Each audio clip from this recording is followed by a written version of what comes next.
So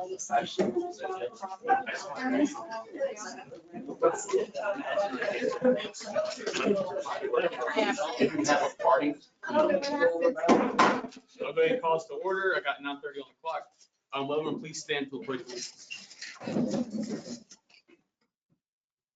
I pledge allegiance to the flag of the United States of America and to the republic for which it stands, one nation under God, indivisible, with liberty and justice for all.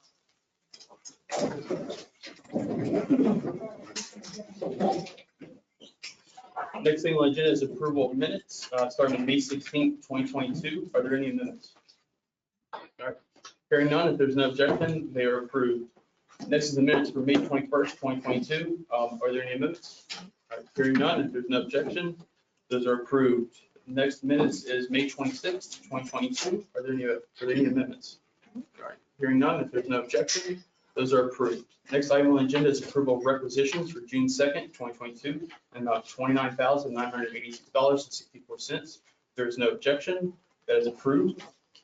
Next is approval of accounts payable for May 26th, 2022, and about $208,509.82. There's no objection. That is approved.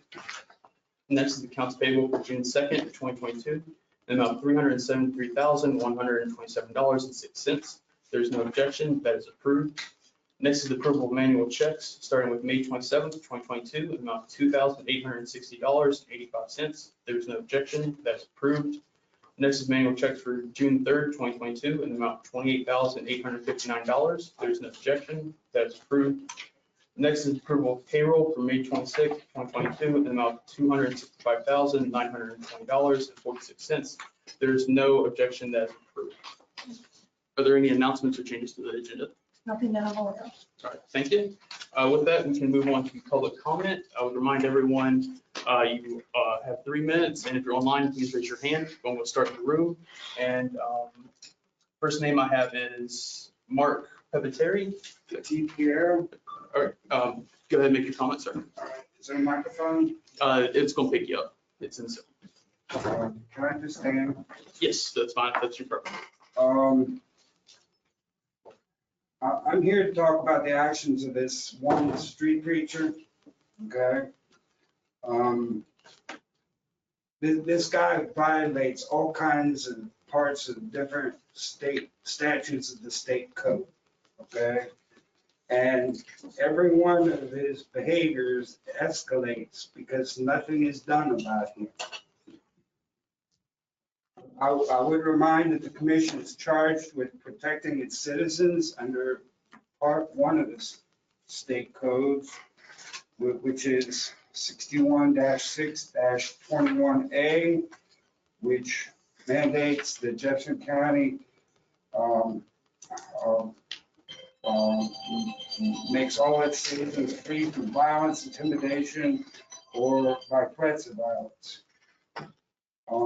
And pursuant to that, I see where Jefferson County has enacted an ordinance called a nuisance ordinance, and I would call your attention to that ordinance. Defines a nuisance as sounds being over 65 decibels. 65 decibels is normal, the sound level of normal conversation. At minimum, this guy yells at people where it bothers them. They consider it a nuisance. It interferes with business. It interferes with government activities because they can hear it through the walls and courtrooms around in the area, okay? And this ordinance doesn't protect most of your constituents, because it doesn't protect people who live within the boundaries of the city, okay? And that's where most of the people in Jefferson County live. And it doesn't protect people during daylight or evening hours. It only enforces that ordinance between 10 p.m. and 6 a.m. And so what happens when people are being a nuisance other than those times, okay? And it doesn't regulate noise emanating from public property. only from residences or businesses or other places, but never from public property. So in practice, this ordinance isn't worth the paper it's printed on. And it doesn't help guarantee and protect the rights of any other citizens to exercise their rights or express their opinion. And it certainly doesn't protect people, people pursuing their pursuit of happiness. In closing, it is clear that many do not know about what legal free speech is and differentiating it between what is not legal. For all Sir, can you please wrap up your comment? Okay, for all practical purposes, people are allowing this behavior if they agree with it, even if it is against the law, and allows consequences when the law is being observed. Okay, thank you for your time. Sir, I got a quick question for you. We're not supposed to interact here. Oh, okay, sorry. Well- If you want to talk to me after me, I have a question for you. Thank you. Well, I'm open to discussing Okay. this. Thank you, sir. Sir, I could put my email on that paper if you like. that'd be great. You're Steven Stallworth, I can contact you. Yes, sir, absolutely. Thank you for your time. Next I have is David Tapp. Good morning. Thank you for your time. Oh, Taft. Taft, yes. We have a David Taft and David Tapp. Yeah, I get that all the time. I'm asked if I'm running for office. It's all- I wouldn't do your job if you paid me more than what you get. At any rate, I'm here to express concern for the lack of what I see as common sense fireworks ordinance within the county of Jefferson. I live on Bolivar Heights, which is a well-forested area with low flow fire hydrants.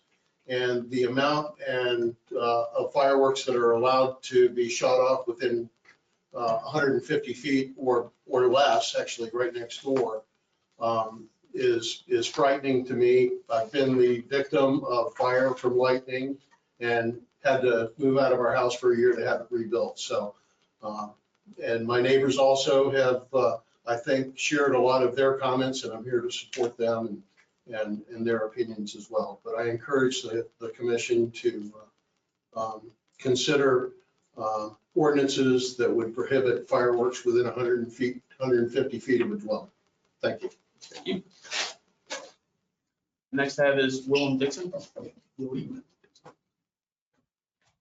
Good morning. William Dixon, 278 Prospect Avenue. I don't want to sound like a broken record. A lot of this is going to be repetitive, as a lot of us from Bolivar Heights happen to be in the room today. But again, I want to echo in support of the working with Commissioner Aft, on getting a reasonable setback requirement to launch fireworks. As we all know, there's a new superstore in the county. Our population is going to nearly probably double in the next decade. We just want to be safe about it, because sometimes when police officers respond to nuisance calls, and I've been a police officer for about 14 years, so I can speak as that. I'm no longer one, I'm a realtor now, but their hands are kind of tied if they're doing what they want to do on their own property. But if there's a clear ordinance or law that, you know, they can kind of maybe charge someone with or explain, like, hey, this is a law we have in the county, welcome to the county.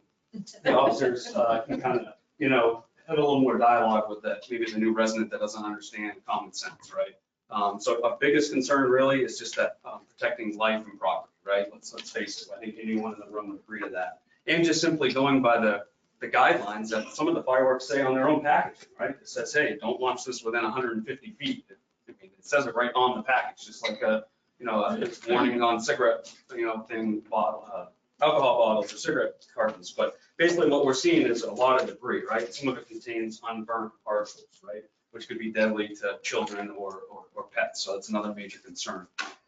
So basically, if we don't have something to some sort of guideline, it's just going to be hard to enforce, right? It's going to reduce calls for service that I know Commissioner Aft and we have the sheriff here, they'll could testify to that. There's numerous calls for service for this. So if we can limit the calls for service, it'll reduce you know, a lot of financial and a lot of stress that us neighbors have, especially on Bolivar Heights. So just in support of 150-foot setback firework ordinance to be passed pretty much immediately as soon as possible. Thank you.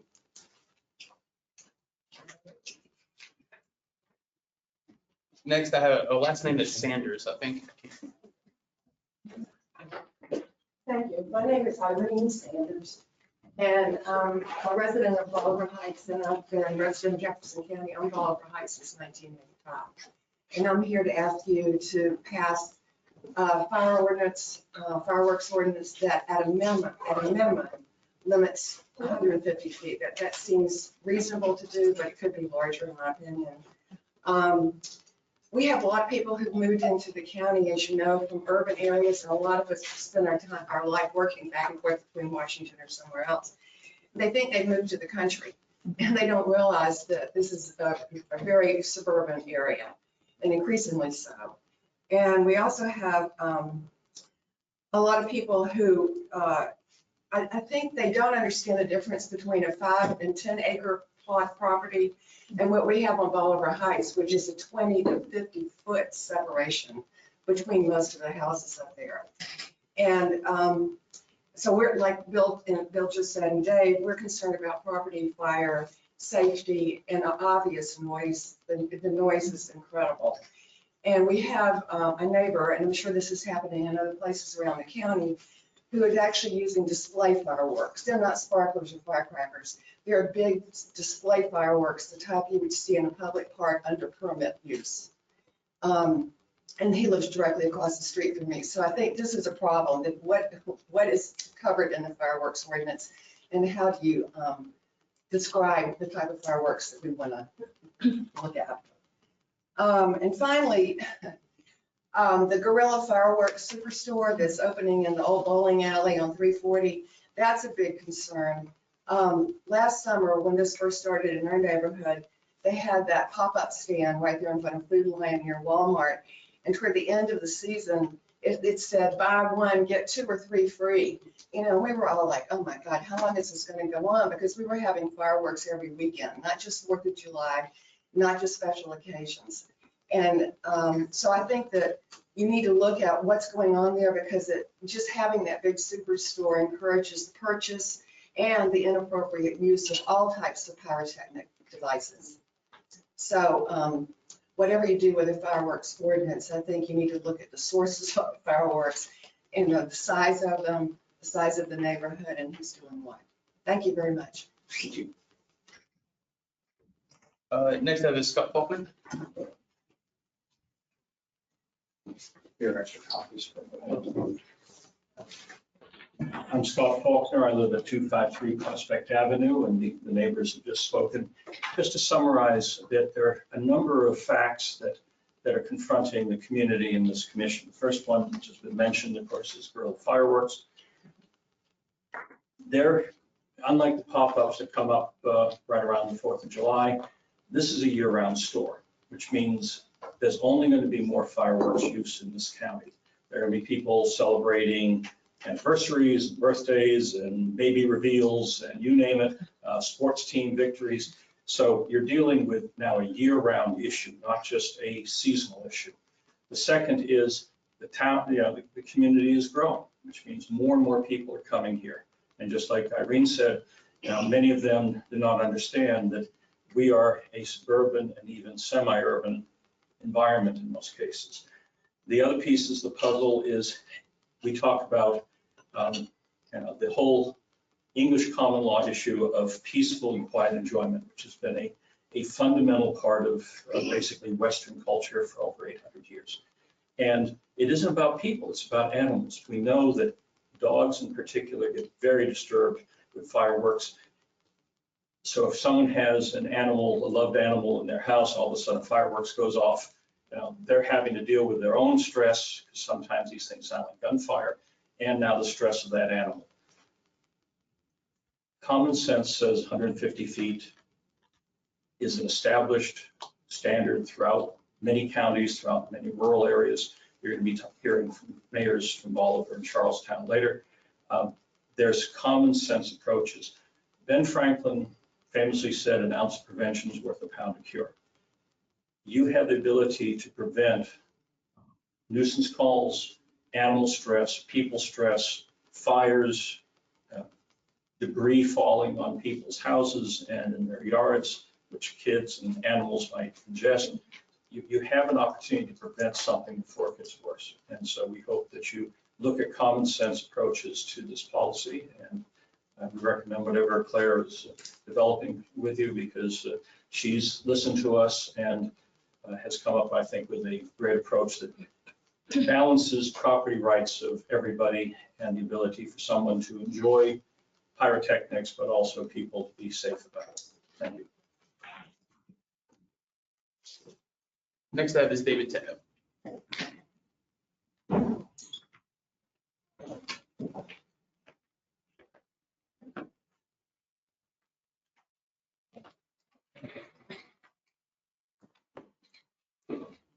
David Tabb, lifelong resident. Kind of echo some of the comments. First off, thank them for coming in. Usually, I'm the first one on the list. Yay, somebody else is here confronting our county commission. This does not happen by accident. It happens by leadership. You guys need to start listening. There's going to be a lot more that's coming. I promote it. They have the right, and the residents of this county has a responsibility to challenge you on a daily basis. And I do it very well. On my public portion, public comment, I've been in contact with the state auditor.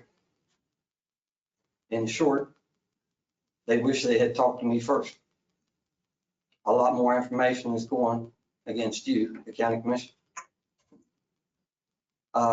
Presentation 4, fireworks structure. It needs to be addressed. We have some laws, but the counties the residents of this county have rights as well. Then we have the Jefferson County Landmark Society asking for $5,000 to paint the Peter Burr House. The county has the responsibility to keep upkeep of these properties. It was given to the county and trusted that it would be preserved. Now, you're also being asked from the West Virginia Association of County Commissioners to provide either $1,000 up to $2,500 so y'all can have drinks over to Bavaria. And in there, they said they were going to be traveling to historic sites. So you might want to paint this place up before they come and see it.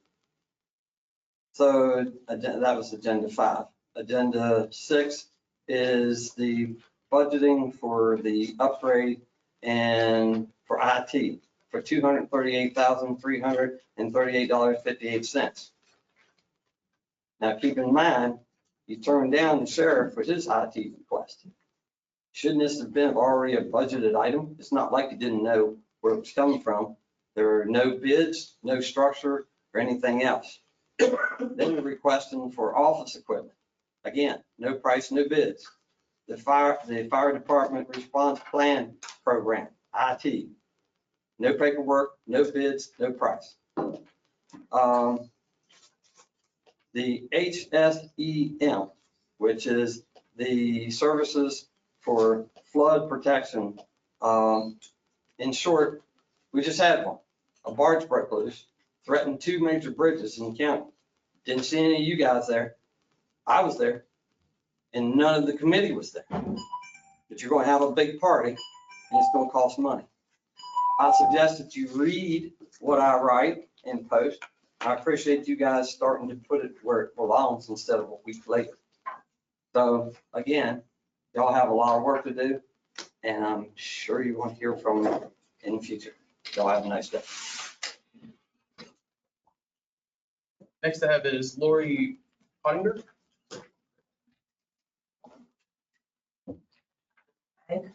Thank you for the opportunity to speak. I'd like to address the proposed fireworks ordinance on behalf of my husband and I, who've been residents of Jefferson County since 1988 and 86 respectively. We support the proposal of 150-foot setback for many reasons stated before, all kinds of nuisance perspectives, but having such an ordinance could also prevent, let's face it, a tragedy, a loss of a home, and a loss of life of residents or firefighters. And having a common sense ordinance, as it's been referred to many times, could help just prevent a tragedy. And I will just point out that the National Safety Council states that an average of 18,000 fires each year are caused by fireworks, including 1,300 structure. Thanks for your time. Thank you.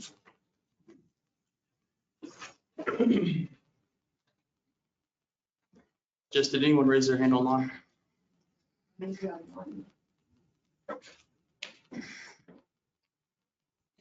Chris Marshall. Oh, no, she's here. Hi, Linda, I'm here, but I'm not Miss Marshall. yes, I'm here. Can you hear me? Go ahead, Ms. Marshall, you were called on. Go ahead. I would like to say that, or request that the JCC please move public hearings to the evening where more of the county citizens can participate. The upcoming solar text amendment that's coming before the county commission is going to be held in the morning, and I think it would have been more appropriate to hold it in the evening. And that's my comment about that. And just briefly, with regard to solar and solar being located in residential areas, if solar takes a large parcel of land and it interrupts the progression of water and sewer utilities, who will be paying for that extension of sewer line through the land or past the land, even if it's along a roadway, but on a road frontage of a property where it may be several hundred acres of a solar field? Would it be the new development that's on the other side of the solar field, or would the owners of the solar field, or maybe the owner of the land, who may still be a farmer, leasing that land to a solar utility?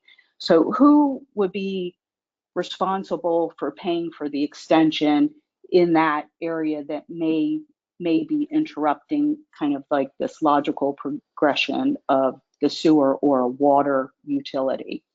And that's all my comments today. Thank you for listening. Thank you.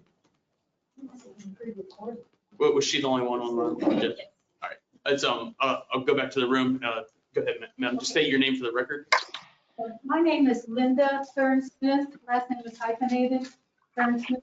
I live in Bolivar Heights, and I want to show you my debris.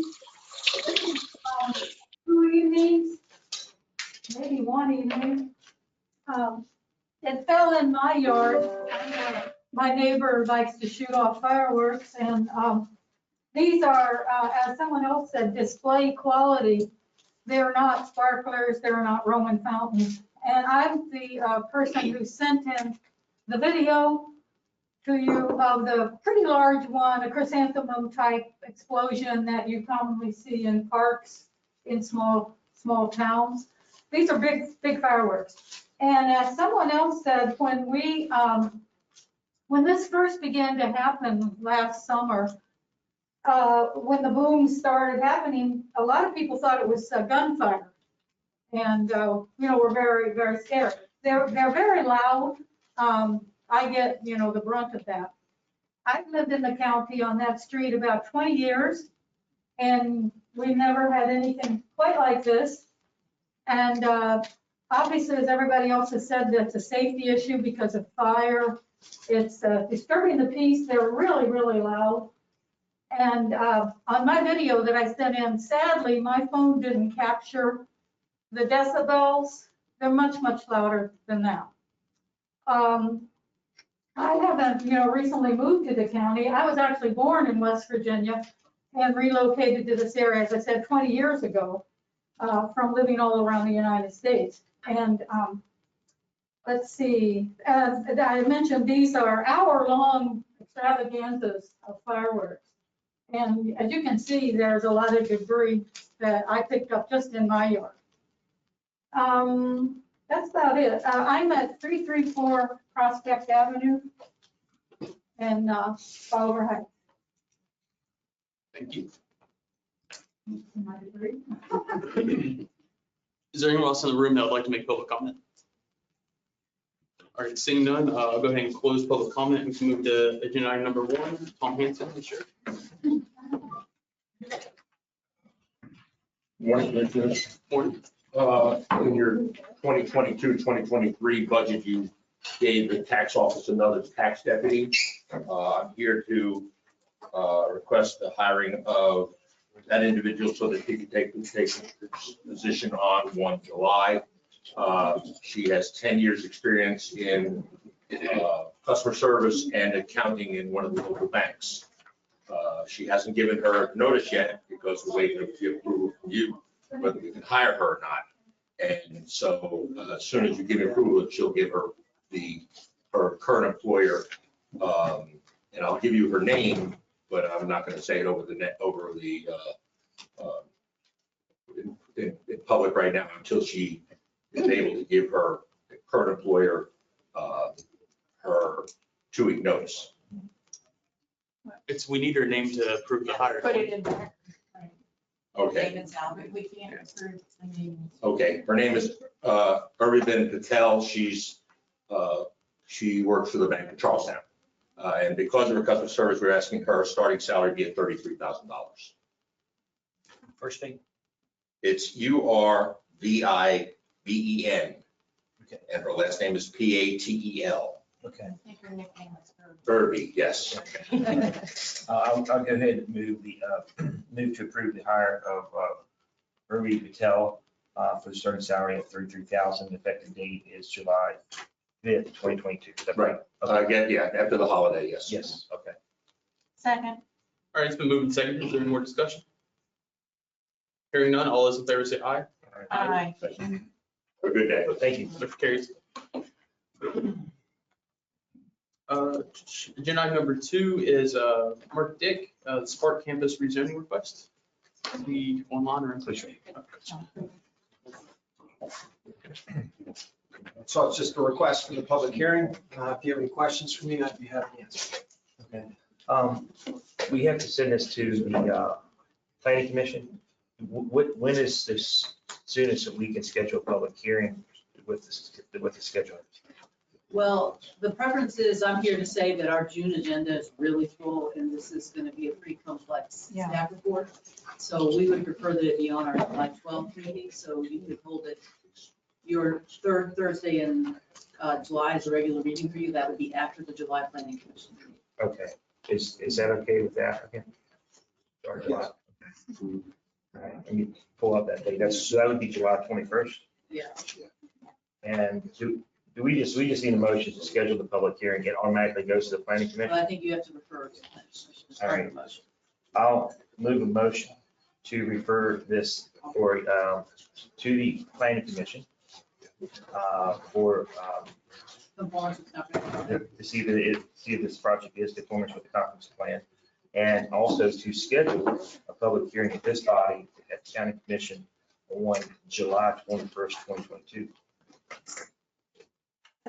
It's been moved and seconded. Is there any more discussion? Hearing none, all those in favor say aye. Aye. Opposed, motion carries. Thank you, guys. I just have one question of staff. This is a big project with numerous parcels. So I'm assuming the neighbors have not been notified. I mean, that's on this process, neighbors are not notified. Am I That is correct? correct. Okay, all right. Something to remind me, I'd like it changed in our process. I just think a lot of people would be. Thank you. Next is agenda item number 3, Bob Trainer, the annexation request.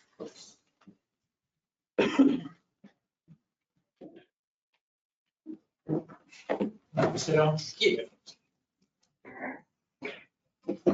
Thank you for hearing us out today. Joined with our city clerk, Todd Wilt. He actually wears a bunch of different hats. Essentially, the city is requesting that the commission approve an order confirming annexation of 0.39 acres of land to the city of Charlestown pursuant to West Virginia Code Sections 864 and 864 Alpha. The request involved in the annexation of land owned by Veritas Properties LLC. The parcel in question is along Route 115 and has been occupied and has an occupied single-family residential structure situated on it. It's right next to Joan and Joe's Coffee. The property is located within the city's urban growth boundary and is contiguous to land already in the city of Charlestown owned by Veritas Properties, hence Joan and Joe's Coffee. The property will be zoned general commercial use, is expected to be to complement the existing businesses I already stated, operating on an adjacent parcel and is consistent with the city's current comprehensive plan. I think that you have received documents. We submitted those that should have petition filed by the property owners requesting the annexation. Entered an ordinance approved by the city of Charlestown City Council related to annexation, certificate from the city affirming the requirements of state law that have been met, a survey showing the mets and bounds of the property, and a proposed order confirming the annexation for the commission's approval. If there are any questions, I'd be more than happy to answer. More than likely, Todd will be answering. Just for the general public to know, this was a request by a landowner to be requested to be into the city. Yes. And just all this is done under state code and that we can allow to do that. And it's not, they're asking, and that's what kind of how the process works. I guess that's just want to make sure everybody who's listening is they know a little bit of the process. Because we got into some, Yes, we did. some other conversations predated me, obviously. On some other annexes. So, I'll go ahead and move the motion too. I move motion to let me find it here.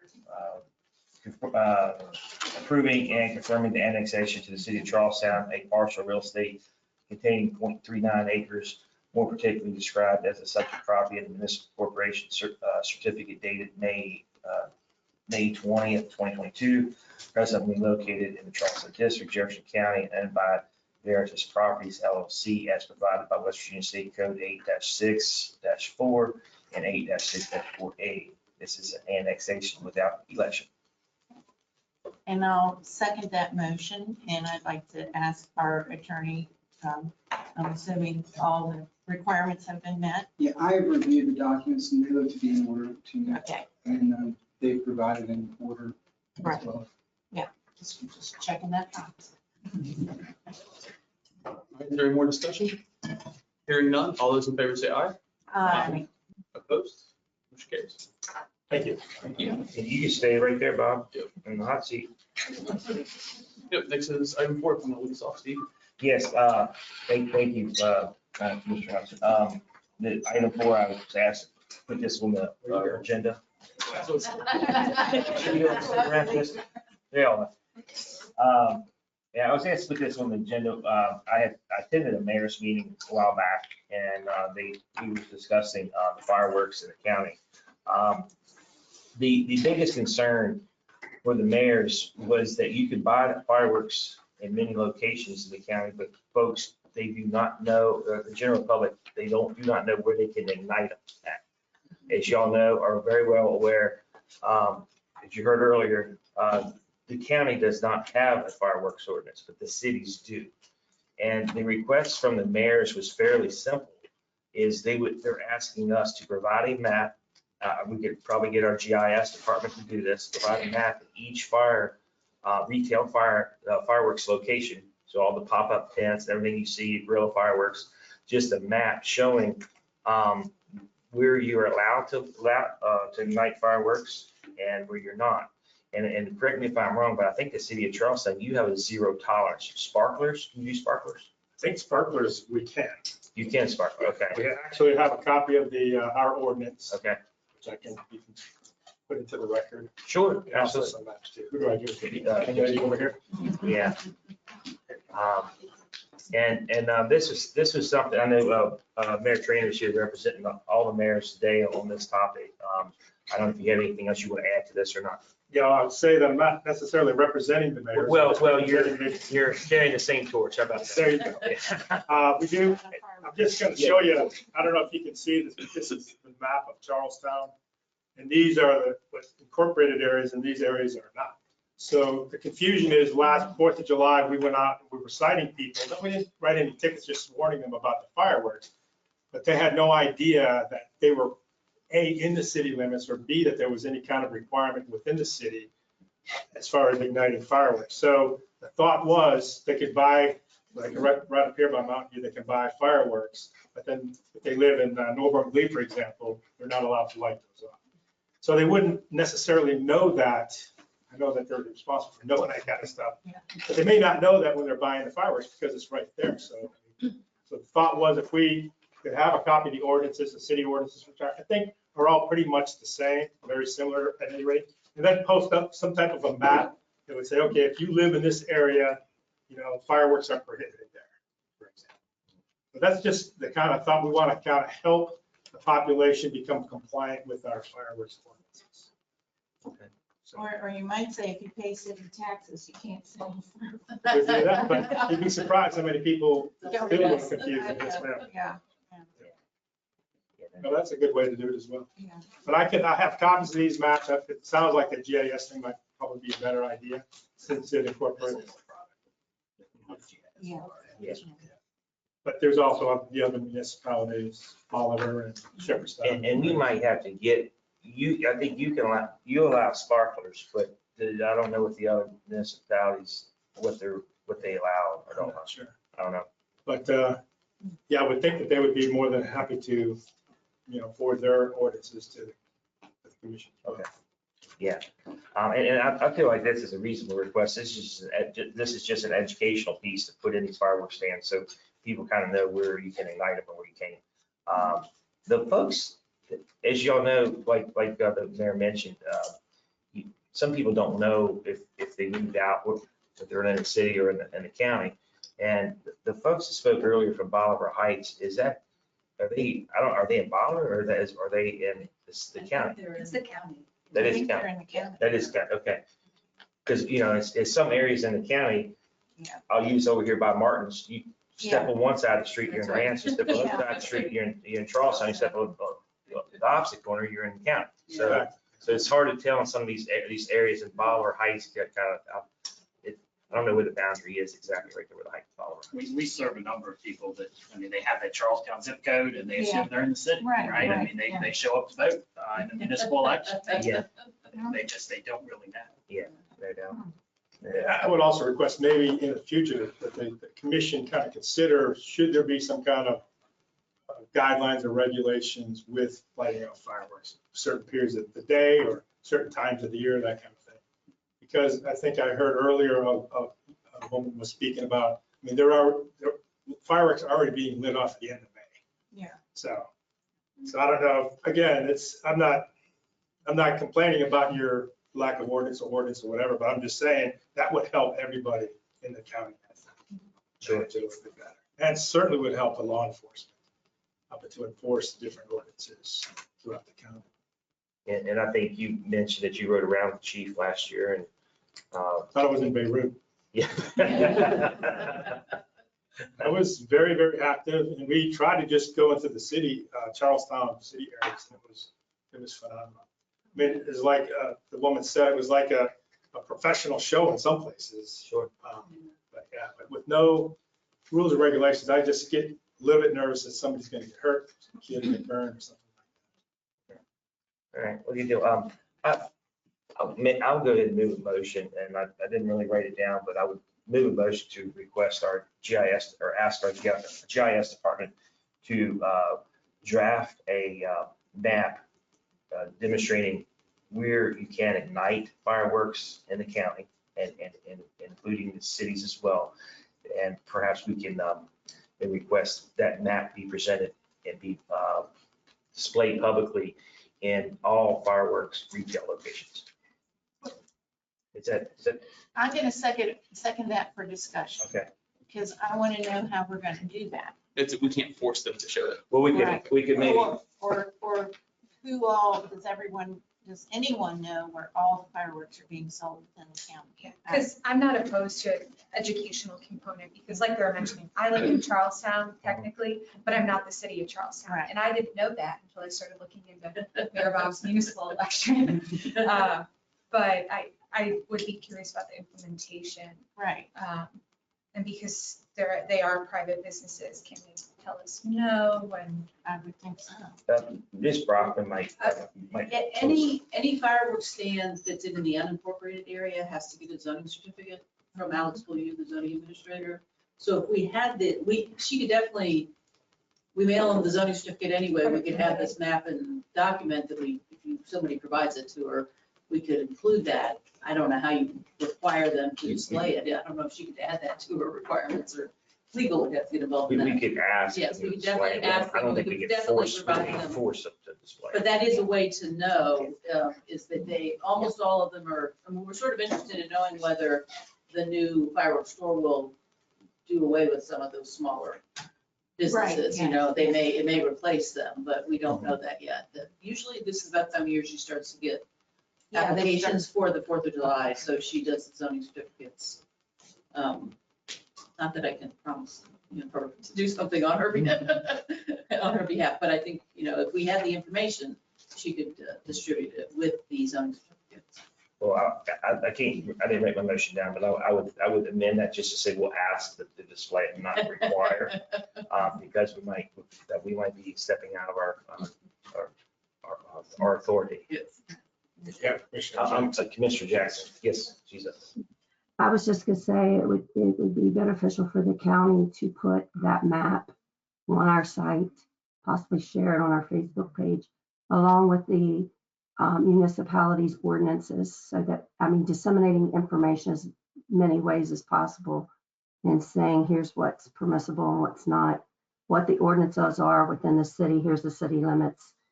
Just getting the information out there as much as possible. I think we could certainly help the cities by putting that on the county website. I agree with Tricia. Yes.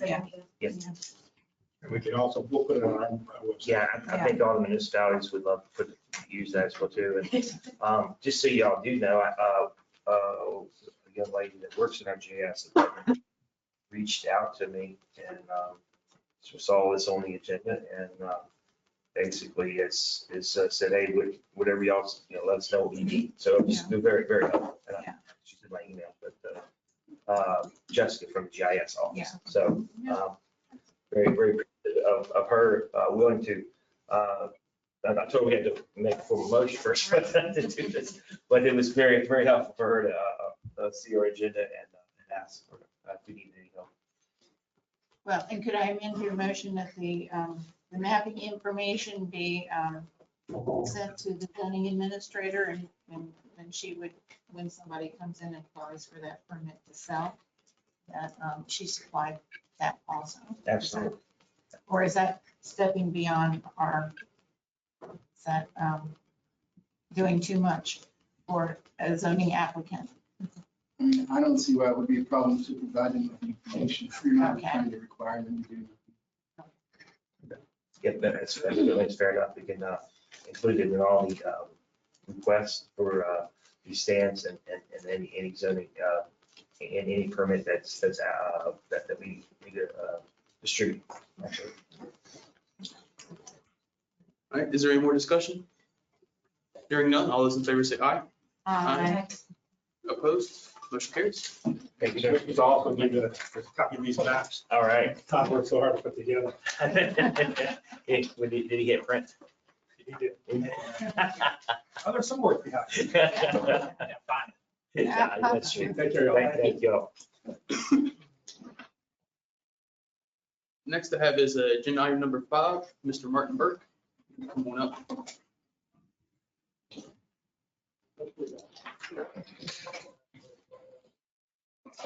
Good morning. Morning. My agenda item is quite simply, we need money for the repainting of the birdhouse. I suggested it's the exterior of the birdhouse. The last time it was painted, We did it with volunteers, but their efforts were not rewarded they didn't clean the subsurface and all the paint is peeling off. So as you know, this is or may know, this is the oldest wood frame house in West Virginia, circa 1751, and it deserves repainting. The estimate is from B&M Painting, which was recommended by the maintenance department as a company that they use, and B&M Painting is located very near the Burr House, so their workers will not have to travel too far. And they do both commercial and residential painting projects. Yeah, tell me what's interesting. Yes, this would not be eligible for capital outlay funding because our fund balance or our policy requires it to be at least 10,000. This would be eligible for either fund balance use or capital outlay fund. So if you choose to approve it, I would recommend Jefferson. Did you say, what was that? Cold severance. Cold severance. Cold severance, okay. Thank you. All right. And the amount is 5,000 up to 5,000? Well, it was, the estimate came back 5,059.69. Oh, I'm sorry. So we can, our budget just does not permit us to cover this expenditure. But I don't want to authorize like $100 less than you need though. I want to make sure we get it all. I got it here. It's on my screen. I just need to scroll down to the next page. Sorry. All right, I'll go ahead and move a motion then to approve the painting of the Burr House, Peter Burr House, for the amount of $59.69 to be for B&M Painting to located at 92 East Burr Boulevard, Carnesville, West Virginia, to complete this project. Funded by the cold severance. There you go. Thank you, ma'am. I'll second that, and I'm assuming since it's such a unique property that you want to, you're not just going to bid it out for any and everyone because you want to make sure it's done historically correct. Yes.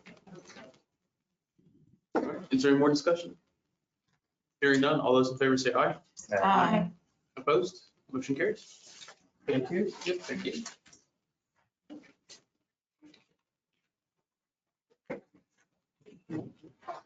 Next I have is agenda item number 6 is Emily online.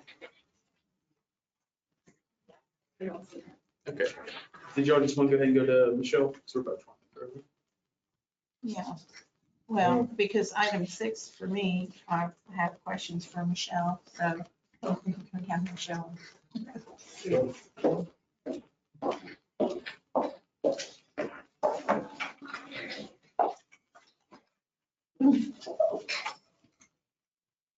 First item I have on the agenda is review of the fiscal year 22 budget to actual as of April the 30th, 2022. The first page in your packet is cash balances as of April the 30th. The general fund had a cash balance of $9.8 million compared to $10.8 million in the prior year, so it's about $1 million difference. The difference is primarily a result of transferring funds to the capital outlay fund at the end of the year. Our minimum fund balance requirement is 16.67% of our operating revenues, and it's generally around $5 million. So our fund balance, our cash balance is in a good position going into the next fiscal year. Other cash balances of note would be our American Rescue Plan Act Fund 207. We have $3.3 million in that fund currently. It's an increase of $3.3 million over the same time last year. And I did receive notification just a week or so ago that we are able to draw down the second tranche of that. So I anticipate that that balance will increase by $5.5 million by the end of the fiscal year. Our capital outlay fund has $13 million in it compared to $7.5 million in the prior fiscal year. Impact fees also has increased to 9.3 million compared to about 7.9 million in the prior fiscal year. Total cash balances at the end of April was $37 million compared to 28 million in the prior fiscal year.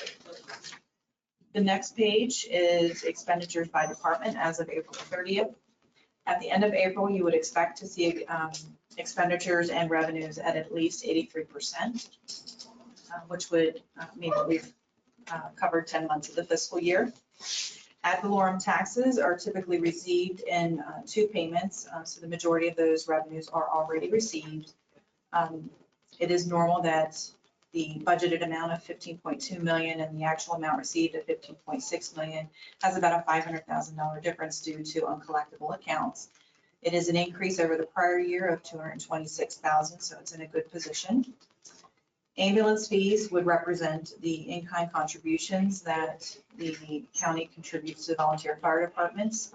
For the end of April, the county contributed about $1 million to the volunteer fire departments, and that represents about 75% of the ambulance billings on their prior year 990s.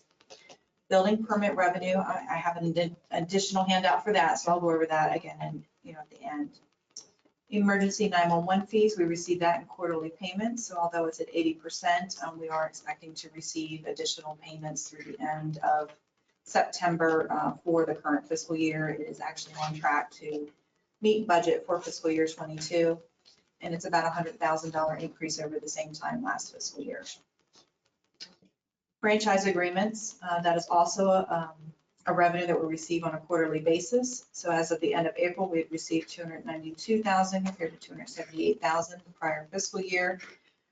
We did receive an additional 143,000 in May, and then we have an additional quarterly payment for the last quarter that will come in typically in August. So it is on track to be on budget for fiscal year 22. Hotel occupancy tax is actually on track to reach about 788,000 for fiscal year 22. So it is a good indication that the economy is recovering from the COVID-19 pandemic, and I have included a budget revision for that that we'll look at in a little bit. Interest revenue is 41,000 for the end of April, and it's already higher than our budget for fiscal year 22. Primarily a result of the additional revenues received for ARPA, and that was received after the budget had been prepared. So I have a budget revision for that. It's actually on track to reach about 51,000. Property transfer tax is another good indication that the economy is recovering, and it is primarily a result of housing transfers, as well as the state change on July the 1st, where they transferred a portion of their property transfer tax to the county, 10% per year over the next 10 years. So at the end of April, we received 1.4 million. Our budget was only 1.3 million. Estimating that we should end the year at about 1.8 million. So I have included a budget revision for that also. Table games and video lottery revenue, I will go over that at the end. I have some charts and additional information. Total revenues at the end of April were 24.7 million compared to a budget of 25.4 million, and compared to the same time last year of 26.2 million. So it's a little less than we were last year, and that is primarily a result of the federal grant revenue that we received from the CARES Act. We don't have that revenue again this year, so it's not anything to be concerned about. Expenditures by department, and looking at those on the first page, I didn't really see any departments that had anything that was concerning. Everybody's at 83% or lower. On the second page, we have a few departments that have payments that are done on an annual basis or biannual basis or semi-annual basis. So we have the Regional Development Authority, that's typically paid once a year. So it's at 100% for the year. That's normal. Our Department 697, which is contributions or transfers to other statutory entities, that is part of our hotel occupancy tax. The county collects the hotel occupancy tax for the town of Bolivar. We have an agreement with them to do that. So these are the actual transfers to them. So I have included that as a budget revision as well to increase that. Ambulance Authority, the difference of 109,000 is a result of the in-kind contribution that we talked about in the revenue section. I also have a budget revision for that. Parks and Rec, Arts and Humanities, Historical Commission, and Visitors Bureau. I will have budget revisions for the 4 of those. Those are also a reflection of the increase that is expected for hotel occupancy tax. We will go over that budget revision when I get to it. Transfers to other funds. We are budgeted for 3.2 million in transfers to other funds. We've transferred 1.5 million so far. I typically do our transfers to the capital outlay fund in 2 payments. I do one typically in January and the last portion of that in June, once I am sure that we are okay for the year. So we will do that final transfer in the next couple of weeks. Transfers from the assessor valuation fund, that is also something that's done once a year. She typically does that transfer at the end of June, and that is where the assessor reimburses the county for the about 7 employees' salaries and benefits. Any questions about revenues and expenditures by department? Revenues and expenditure by object. I didn't really see anything unusual to note that I haven't already discussed. Other than I wanted to point out court costs and damages isn't something that we typically budget for. So it is showing that it's over budget in one particular line item. And we just have no idea when we'll have a deductible to pay. So we don't normally budget for that. License and annual fees as well as computer hardware. Those are expenditures that we typically purchase once a year or have one-time payments for. So also license and annual fees, I typically record a prepaid accrual for that at the end of the year to get us in compliance with GAAP. So those numbers are not alarming, and they will probably correct themselves once the financial statements are completed. The next portion is expenditures by funding source, and I include that for you just so that you can get a good picture of what we are statutorily required to fund out of our ad valorem taxes, and if we have any other departments that have revenues that support them, such as ambulance fees, hotel occupancy tax. And then the last 2 pages of that typically includes what our non-dedicated revenues and expenditures are. I won't go over that in detail. It's just kind of included for your information. Video lottery revenue. At the end of April, we received 2.6 million in video lottery revenue compared to 2.2 million at the same time last year. So it's about a 19% increase year over year. I'm anticipating that through the end of the fiscal year, we'll receive an additional 400,000 in revenue. So proposing that we have a budget revision of about $870,000 for video lottery revenue. And if you look at the graphs at the bottom, our trend line for the 24-month period is actually increasing. So that is our indication that we recovered from the pandemic. Our trend line over the last 4-year period is still a declining value. It will take some time to level itself back out after the pandemic, but it looks to be on the right track. Our fiscal year 23 budget is 2.8 million. I don't recommend that we revise that at this time until we get a better picture of where we're at during the next fiscal year. But it looks like that, based on the current year trend, I believe that to be a good number for now.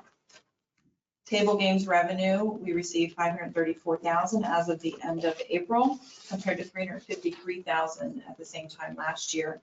It's about a 51% increase. Our estimated revenue through the end of June is about 598,000. So I've included a budget revision of 233,000 to bring that up to where it should be for the current fiscal year. Our fiscal year 23 budget is 500,000. I believe it's a good number for now, and we may come back and revise that towards the middle of the fiscal year by a few thousand. And again, based on the 24-month trend line, we're showing that it has actually recovered and is trending upward. However, the 48-month trend line is still not leveled out, so it'll take some time to recover from the pandemic in the long term, but I believe it's on the right path. Our building permit revenue, at the end of April, we received about 612,000. I did estimate April's because the receipts had not been entered yet. And our original budget was 464,000. I've included a budget revision to increase that by 137,000 to about 601,000. Still a conservative number. And the budget that we have for fiscal year 23 at 556,000, I think is still reasonable at this point. We'll take a look at it later in the fiscal year. And I included a historical trend for you, just so you can see where it spiked in fiscal year 6, based on the housing market and the economic conditions that we were experiencing at that time, so a high of $1 million.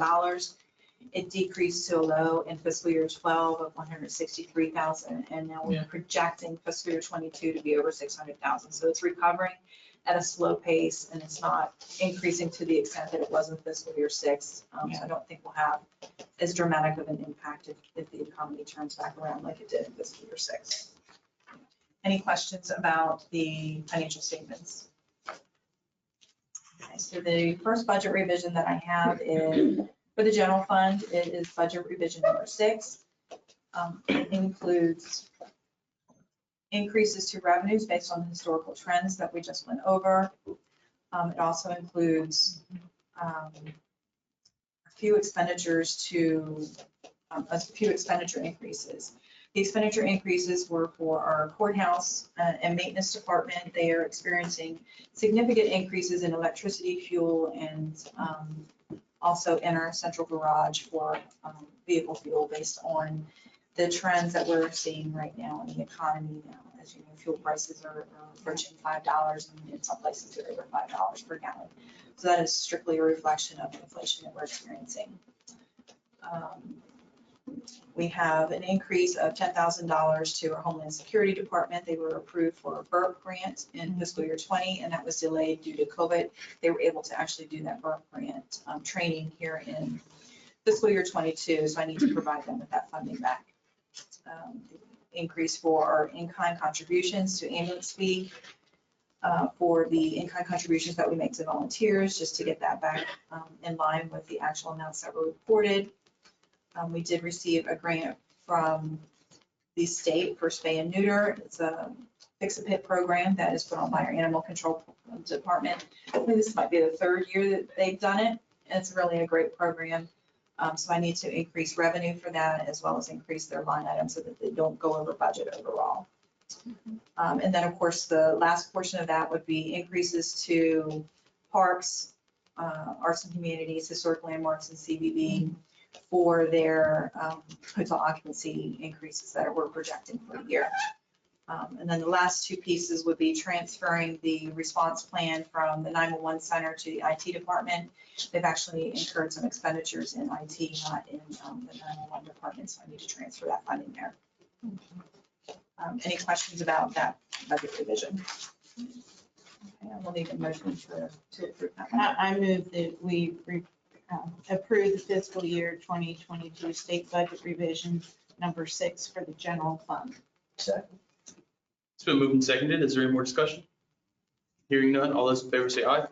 Aye. Opposed? Motion carries.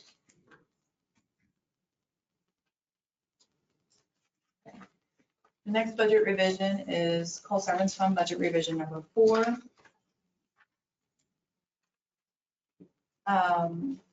The the county funds mental health evaluations out of the Coal Severance Fund, and last year as well as this year, that was experiencing higher than normal expenditures for those mental health evaluations. They're funded out of that. So I'd recommend that we increase mental health by 15,000 and reduce 401 by 15,000 to cover estimated increased costs through the end of the fiscal year. Any questions about that one?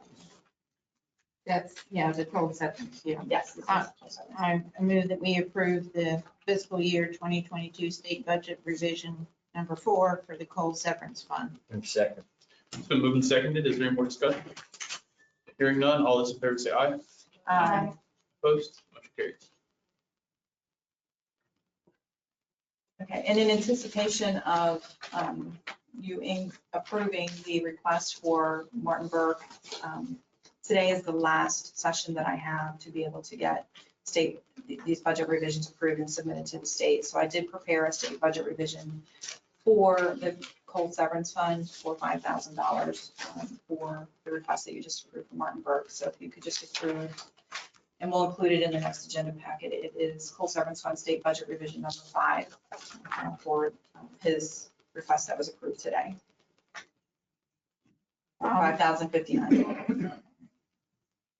I move to approve the fiscal year 2022 state budget revision number 5 for the coal severance fund in the amount of $5,059 And 69 cents. and 69 cents. Second. Been moved and seconded. Is there any more discussion? Hearing none, all those in favor say aye. Aye. Opposed? Motion carries. And the last item that I have on the agenda is a request from the county administrator, John Nissel. The West Virginia Association of Counties is hosting its spring board meeting in Jefferson County at the Bavarian Inn on June 5th, which is this Sunday. Elected officials from across the state will be in attendance, and many of the participants will be experiencing the Eastern Panhandle for the first time. The association is providing Mountaineer popcorn. It has arranged for participants to tour surrounding historical sites such as Harvest Ferry, and it is customary for the host county commission to provide hospitality funding for this event.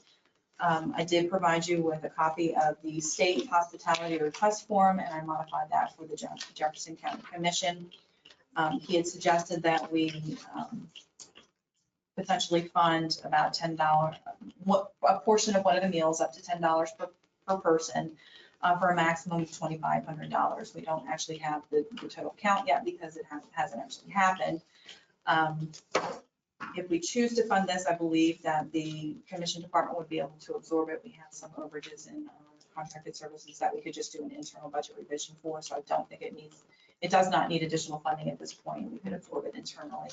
I just wanted to put that out to you to see if you had any feedback, any recommendations, or if you were okay with the recommendation that he had set forward. He doesn't need additional funding. No, but he needs approval for the hospitality request. He can't do that without approval. And I'll move to approve the hospitality request services for the WVA COA spring board meeting reception up to $2,500. Second. It's been moved and seconded. Is there any more discussion?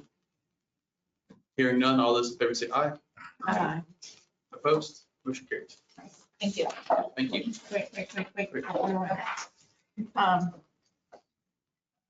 And I know we have more to do on the budget at the end of June, but you asked when we did the increases for the employees on the pay scale.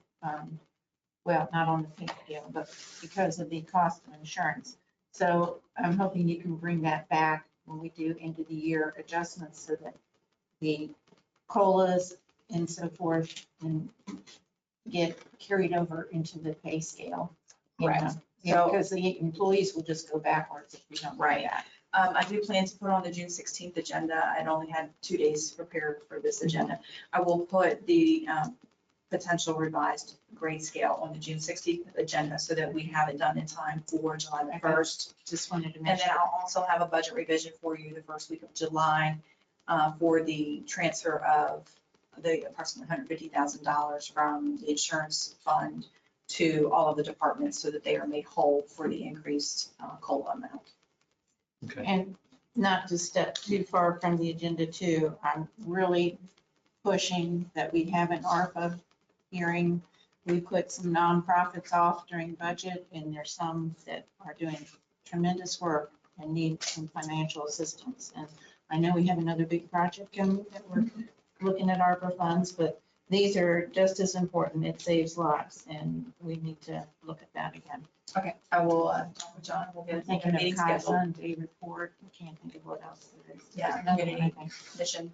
was Yeah. one of them. So yes, we'll get that on the schedule. And I have a question. I'm on the CBB board, and as you know, with the new law last year, they're able to collect revenues from Airbnbs and just not, which is kind of like your hotel tax, except it's being collected when you make a reservation on Airbnb. Oh, okay. Okay. Yeah. And I don't know if Annette has contacted you or not, but she asked me if that revenue could be set in its own account. Is that possible or? It is. It We is can its own definitely put, no, it's not currently in its own account, but we certainly can put it into a separate Yeah, that account would so that we can track it separately. And I'll reach out to the tax office to make sure they're okay with that. Okay, that'd be great. Yep. And then if you could follow up with, if you wouldn't mind, CC in the net, you have it on that as well too. I sure will. Should be very appreciative of that. Okay. All right, thank you. Because now just what we're talking about, that number is expected to increase, and that's what funds our CBBs, and they do some great things with tourism. And, I just went to the tourism summit a couple weeks ago. It was good stuff. So. Awesome. Yep. Anything else? May need you for agenda item number 6. Yes, I was saying that. Speaking of, going back to agenda number 6, Emily Mora.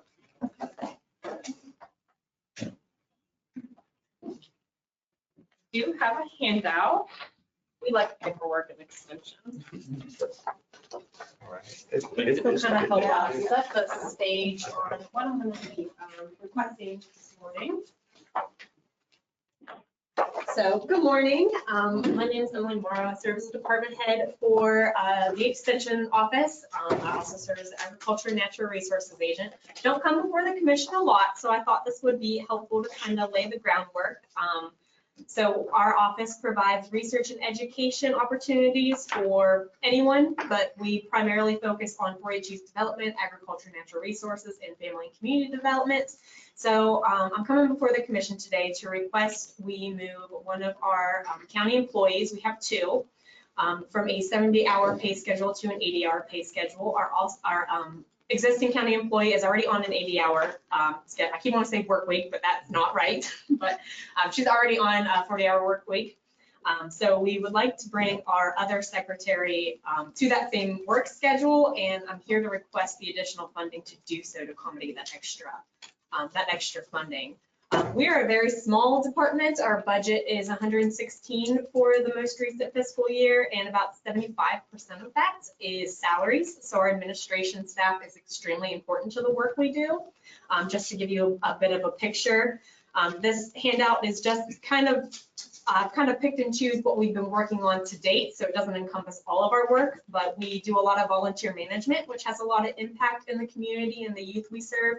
We're kind of knee deep in preparing for 4-H camps right now.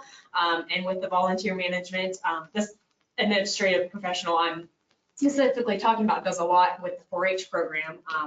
So our volunteers that are just going to camp, not counting all the other volunteer work they do, has a dollar value of about $140,000 over those 3 weeks, just because of the amount of hours they're going to be spending at camp.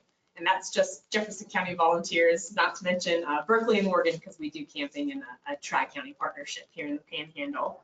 Our secretaries will do some work cross-program, cross-unit programming. So just to give you a picture of some of the agriculture programs we've had going on this year, we received grant funding from the state, so we're able to hold some farm diversification workshops that have allowed us to spread $9,000 worth of free supplies to people starting or growing their farm enterprise.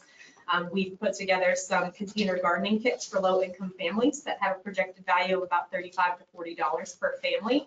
Able to do this completely at no cost or very, very low cost based on grants and just utilizing some of the other commission resources you guys give us for printing, low supplies, but primarily we do a lot with grant funding, volunteer work, and our administrative staff is extremely important in accomplishing the work that we do. And we know the work is there. Our programming needs have drastically increased in the 6 years that I've been here and only continue to grow. So we would just like to move her to that different work schedule to accommodate the increase and get her that increase in pay that accommodates those extra hours. I'm very sympathetic to your request, and I know this employee does tons and tons of work. I'm just disappointed this wasn't presented at budget time. I understand. And a lot has changed even in our office in those 6 months. And to be honest with you, maybe we weren't so forward thinking, but our programming needs have grown with just in that 6-month time period. So we've been doing a lot more within our office that, and I do apologize for that. I know that would have been an ideal situation. No, I do agree with Jane that I would have preferred the budget season, but I also do think that these are the kinds of programs we need to be prioritizing. I mean, I'm a big proponent of getting kids outside as opposed to inside on their phones.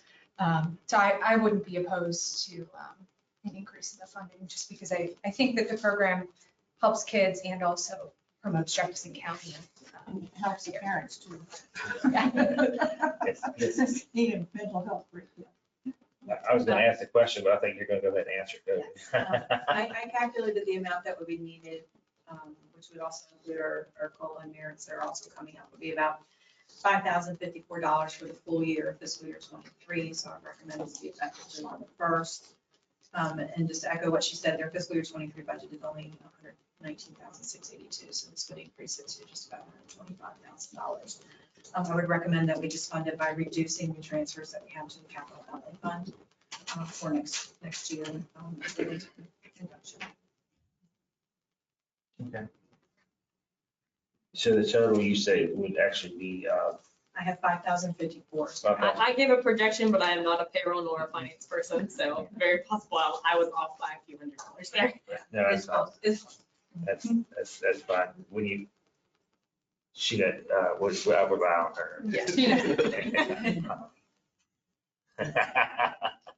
It's our mathematician skills. There's people that would have been doctors, but they couldn't do math. That's what he always tells us. So, But you can argue very well. We can't pass organic chemistry. yeah, there you go. I'll move a motion to approve the, to approve the reclassification extension office employee Amanda Masters to an 80-hour payroll schedule. This increase will be in the amount of $5,054, and it'll be taken from our capital outlay or reduced from our capital outlay for next year. I'll second it. All right, it's been moved and seconded. Is there any more discussion? Hearing none, all those in favor say aye. Aye. Opposed? Motion carries. Thank you. And I do want to thank the commission. You guys have always been extremely supportive of the work we do. And I know we don't come in front of you a whole lot, but when we do, everybody's always extremely great accommodating. And if you have any questions about any of our programs, feel free to reach out to me. Thank you very much. Next I have is agenda item number 7, Mr. Jim Travis. Morning. Commissioner, how are you? Good to see everyone. Just wanted to come for you, relatively simple. I hope it's simple. We've asked to get permission to post our agriculture coordinator position. You all did approve this item in the budget for the office. We just gave you a copy of the job description, and we would like to get this posted and come back to you at the next meeting. Potentially if the candidate is, well, we'd like to have this position filled to start right at the beginning of the fiscal year. All right. I'll move to approve the JCDA to advertise for the agriculture development coordinator. Second. It's been moved and seconded. Is there any more discussion? Hearing none, all those in favor say aye. Aye. Opposed? Motion carries. Ladies and gentlemen, thank you. Look forward to meeting the hire and seeing what we can do to work together. Yes, ma'am. I think you'll be very pleased. So in many regards, because we've got a good foundation. We know we've got your all support, so we appreciate that as well. Have a great day. Next I have is item number 8, Ms. Lynn Fields.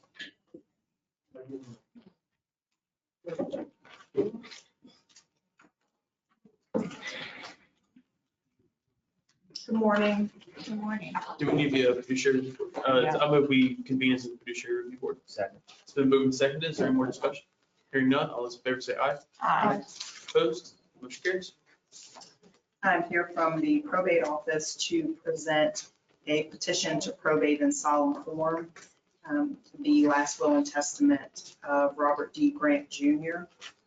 Only a copy of the last will and testament could be located. And so through counsel,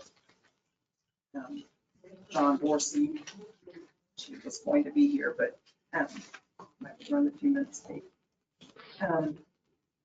is requesting permission to accept the copy of the will for probate as the original.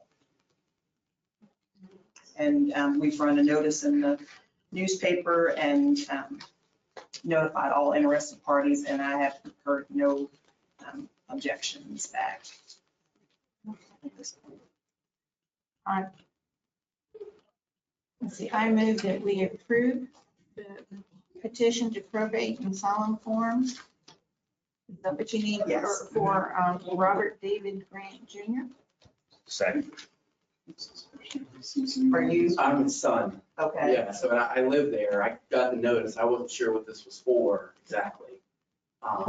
But this is the original will, correct? It's just a copy of it. Correct. Okay, then yeah, as long as it's his original will, then Do you have any objections? no, as long as it's the original will, yes. All right. Is there any more discussion from the commissioners? Hearing none, all those in favor say aye. Aye. Opposed? Motion carries.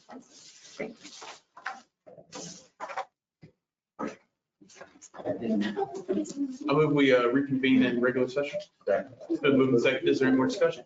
Hearing none, all those in favor say aye. Opposed? Motion carries. We're back in regular session. Next I have is agenda item number 9, Mr. Russell Burgess. Perfect timing. Yeah. Good morning, everyone. Good morning. I have a couple different issues for you this morning. Might jump around a little bit if I can, but the first one, if you go through the agenda package that I wanted to cover, was the request for proposal for the multifunction digital copier, printer, scanners, faxes. That is, about 5 years ago, we signed a contract with Xerox for the majority of the copiers, as they're commonly known in the county. At that time, I believe we had 17 copiers that we did a proposal for. And I think we had 5 responses back at that time. 4 of them were very close together, probably within $20,000 to $30,000 each. And we had one that was over $100,000 cheaper than all the rest. For 2 things. One was just the sheer volume of machines that we had. And the company that put the winning bid that we ended up accepting with Xerox in went through, I believe, a state contract through a different state, but was able to finagle it for us. In this request for proposal, we have a number of added machines. I think we have a total, and forgive me if I'm incorrect, it's either 24 or 27, I believe, that we are putting in this proposal. Our proposal is very, very similar to the last one. Just a couple of caveats that we put in there. I believe that we learned from the last bidding process and the last contract.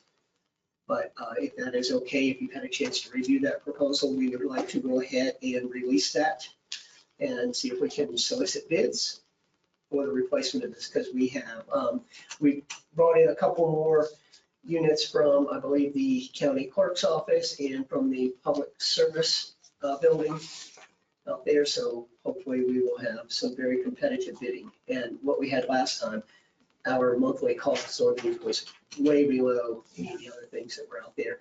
And the other people who had some copiers that were not on this contract have wanted to be on this contract since then because of the pricing difference. But I'm open to any questions you might have on any of that. I'll go ahead and make the motion, and if there's more questions, we can talk about it.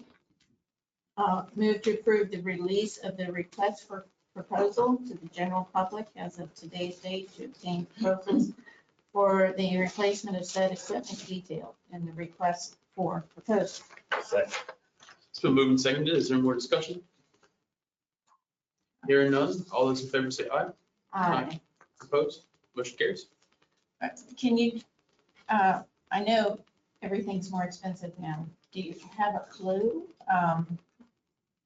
replacing this stuff or how high are we gonna have to go? I mean, I know we're gonna get competitive bids, but I'm just really curious with, parts, especially computer parts, for tractors and cars in short supply. I don't know. I can definitely answer that. We have had a number of interested companies already contact me. Okay. I've already had a meeting, have not really disclosed anything that is not public knowledge as far as what we have, but I have informed all of them that one of the things they're almost certainly going to need to do is get their manufacturer involved. Because if they do not get their manufacturer involved, I flat out told them, you're not going to be competitive, because that was what happened last time, is even with their manufacturers involved.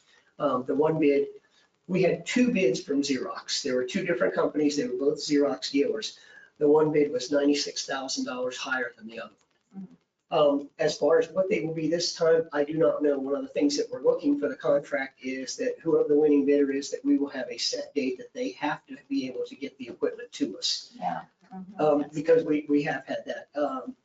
One of the things I'm here for today is the data center refresh for Bardane campus, and I'll cover that a little bit more, but for the one that's downtown, we are still getting parts in from that, signing that contract. And I mean, we are, in some cases, we are 2-3 months out because it's just not available.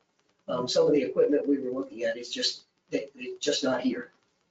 Yeah. So that's one of the things that we're gonna put in there is, if you win this and we agree on, let's say, October 1st is the date the equipment has to be here by, if it's not there, then we can nullify that contract. But it's difficult. Right, it's gonna be a difficult time to get it all. Yeah. I won't name names on one of these, but one of the things with the data center refresh downtown is we had to add an air conditioning system. And to add that system, trying to get parts, we basically asked them, and that they agreed, is just when stuff comes in, please send it to us. So we were getting parts, 1, 2, 3 parts here and there. Yeah. And what was one of the funny things that I saw in one of the invoices is at the bottom of the invoice was the note to their people is send what we have. So like I say, it's bad everywhere. Yeah. The second thing I'll bring up, if that's okay with everybody here, is the fire department's response plan programming. Now, initially in. Wait, I made a motion, right? Oh. Did I make a motion? Yes, you did. We voted on it, didn't we? Yeah, we already voted on it. Yeah. We did vote. Yeah. Okay, I didn't even remember voting. Yeah. Sorry. No, you're fine. Canvas just real quick, you see it up there. Okay, Yeah. go ahead. Okay, so the next one was the fire department's response plan programming. And I think in my initial agenda item, I did not realize that we already have funding available for that, because I was coming to ask for funding simply because I thought that we were going to finish before July 1st and we're not. Excuse me. And I talked with Michelle, and Michelle informed me that this was not something I had to request funding for. It had already been set aside. I just think, if he doesn't spend it all before the end of June, which I don't think he will, I'll bring a budget revision to you in July to carry forward any of that unspent funding. This is really what our request is today. Yeah. Because we don't, typically at the end of the year, state code requires that all funding lapse. Yeah. So we would need to request permission to carry forward that. Just as a note with that, I think the original funding amount was 35,000, and we anticipate spending no more than, I don't even think we'll spend 15,000 to do that. If you are familiar with the boxes and everything, we have boxes 100, 200, 300, 400, 500, 600, and 700, and there's sub boxes in each of those categories. So in the response plan programming, at the moment, we are up in the 300s. And we have now solicited and obtained another person to help with the programming. So we will have a second person to help do that. And I will invite you, if you'd like, we're going to have a training session here in the coming weeks. If you would like to learn more about the response plan programming and the boxes and things like that, if you contact me, you are more than welcome to sit in on the training. It should be about 2 hours. Would it, if we use quickest route, would you still have to do all this programming, or is this quickest route? I'm going to speak a little out of turn, I guess, because I am not a subject matter expert on this. But my understanding is, from everything I know, is the fire departments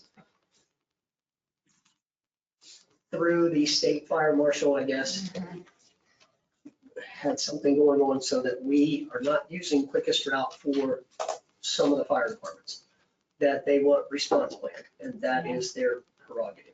Yeah. Yeah. Now, and I say I'm speaking a little out of. No, you're correct in that. That's Okay, correct. so. That's the state fire commissioner. I'm just curious, do we know which fire companies like quickest route and which one likes the boxes, or does are all of them on the same page? Do we know? I don't want to put you on the spot. No, you don't put me on the spot. Yeah. I'm going to answer very simply is that I have not involved myself in any of that because it has been a very contentious subject. I was directed to perform a function, and that function is to do the response plan programming. I'm going to perform that function. I do not want to get in the debate with anyone about what is the right thing or best thing to do. That's not my decision. I'm here to carry out the directives that have been assigned, and that's what I'm doing. That was very smart focus. Good answer.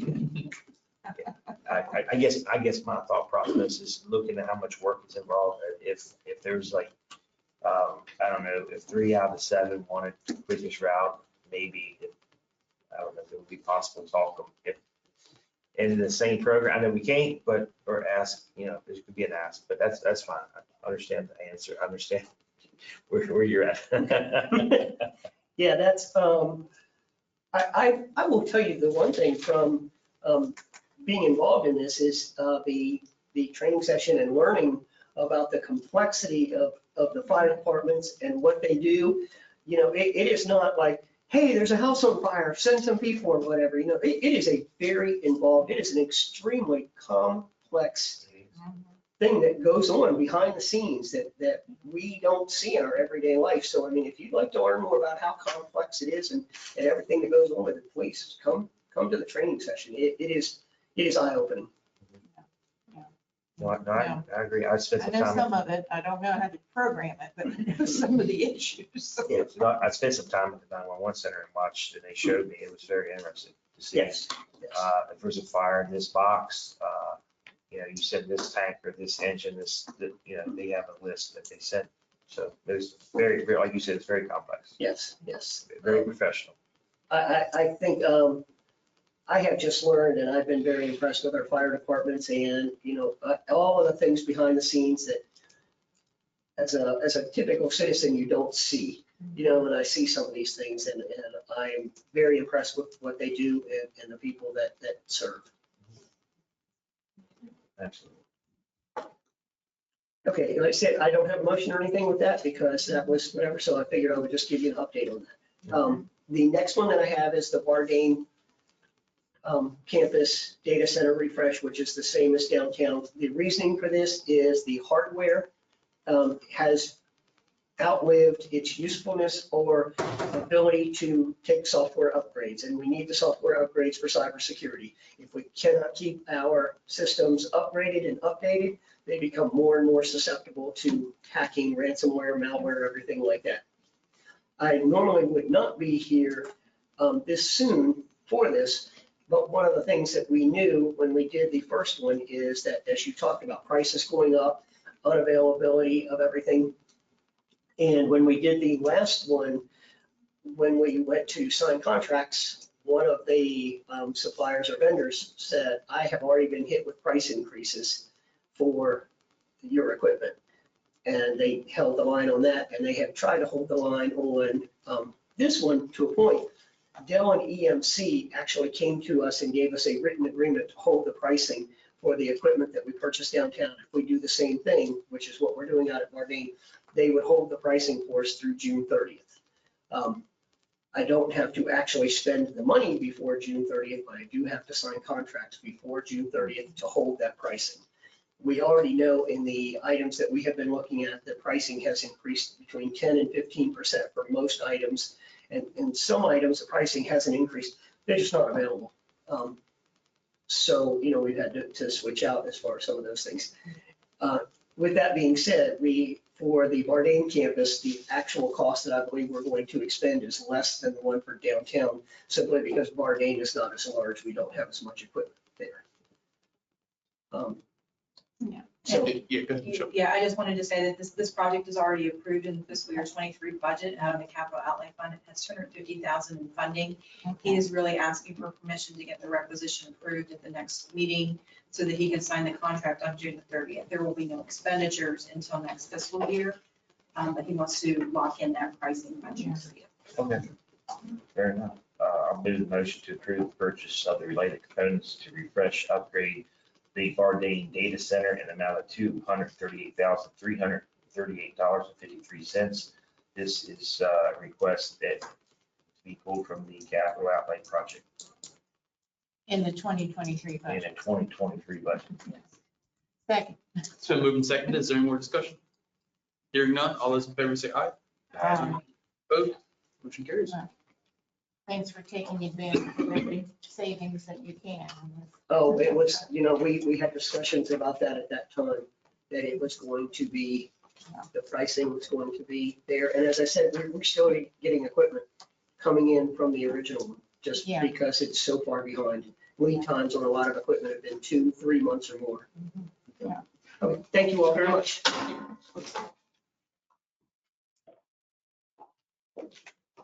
Next, I have agenda item number 10 is Laura Kuhn online.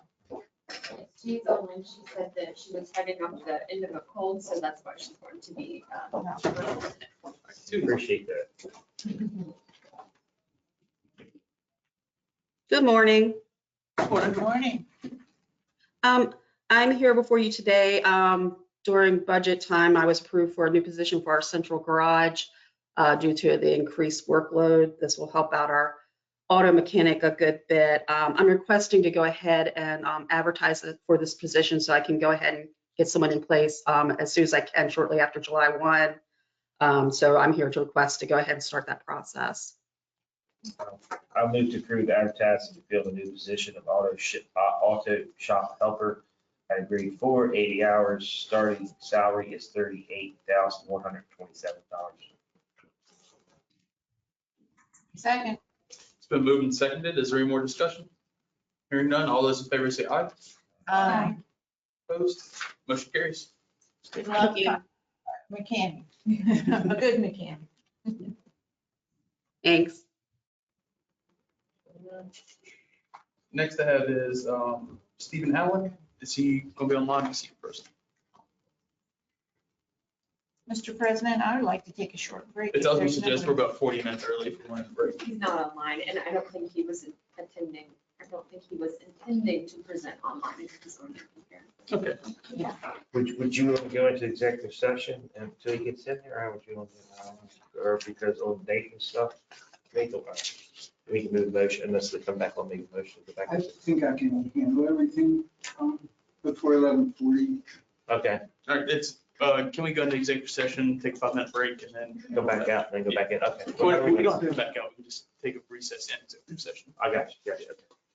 Okay. So I would recommend that the commission would go into executive session to receive legal advice on my item A, the solar tax amendment related issues. And also on item number 14, I have some matters of legal advice to provide you regarding potential ambulance service issues. And then on my item 13C, there's a contractual issue that I need to discuss with you. Okay. I move we go into executive session to receive legal counsel on agenda item number 13A and 14 under old business, and then under item 13C, it's contractual matters that allows us to go into executive session. Second. It's been moved and seconded. Is there any more discussion? Hearing none, all those in favor say aye. Aye. Opposed? We are in executive session.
Y'all are staying. Not done. Executive session.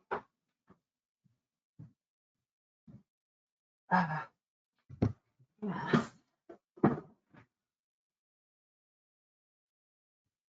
Oh, here.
All right, thank you. I move we come back into regular session. Second. It's been moved and seconded. Is there any more discussion? Hearing none, all those in favor say aye. Aye. Opposed? Motion carried. We're back in regular session.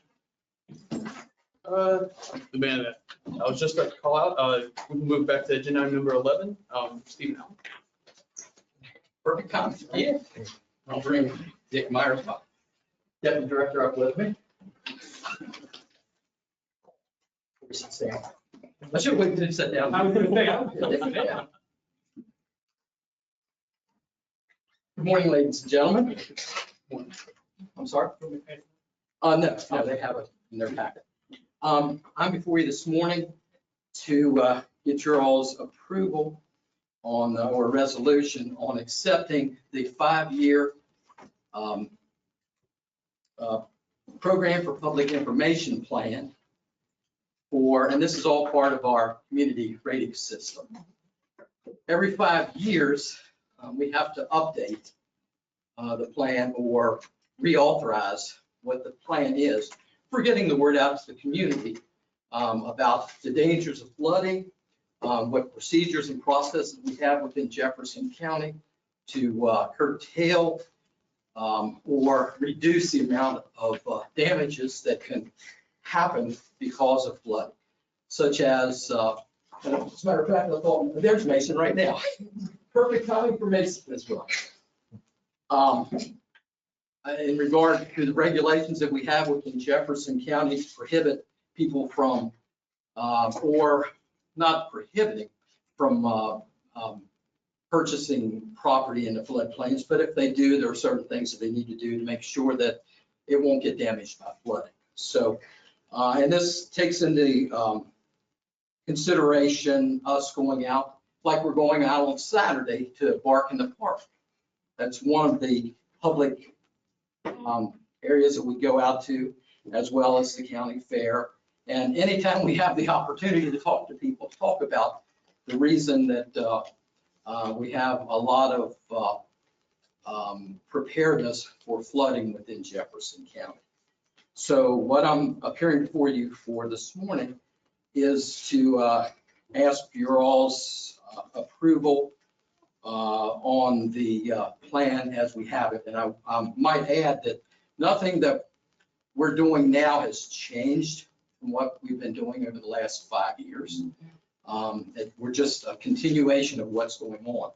Of course, COVID had a lot of bearing on whether we could have our meetings or not of the Public Awareness Training and Education Committee, where we can talk over more of the things. However, while we were having the virtual EOC meetings daily for a long period of time during COVID, some of the things we talked about during those meetings was getting the word out to the public, not necessarily for flooding, but it was on the dangers of COVID and keeping everybody up to date on what's going on, as we still do on a weekly basis right now with the reports that you all get every month or every week from us. As a matter of fact, we'll be finishing that up when we get back to the office after our meeting here to send out this week's numbers. But getting back to the program for public information, that's what you have before you. So if I'm here to ask or answer any questions, Dick's here as well to answer any questions that you might have in regards to the program. Well, in the past, I've been familiar with some of the steps that have to be taken to get this updated. So I'm going to make the motion to approve the Jefferson County, West Virginia program for public information, a part of the community rating system activities for Jefferson County, West Virginia. Second. It's been moved and seconded. Is there any more discussion? Hearing none, all those in favor say aye. Aye. Opposed? Motion carries. Thank you all very much. Absolutely sweet. Actually, I do have an application for the reimbursement for our BURP grant. I don't think that it has to go through the county commission to have the president of the county commission sign the request for payment, and it's not been on the agenda. I think it's just a matter of the signature on it so we can send it in to get the $10,600 or $10,890.84 back. So I don't think it needs to go. My question is, we've already approved this, can I just sign it? I think so. Yeah, typically anything for request for payments are just sell it back in. Okay, that's too easy. We'll go ahead and, And I heard that was a very successful event. yes. Thanks to Dickie. Dickie put a lot of work into it. He's very successful. I just came up with all the work for him to do. That's Is there anything else to come before the commission today? All right, hearing none, we are adjourned. And if there's no objection, we are adjourned. Hey, you can bring one up. Just one spot there.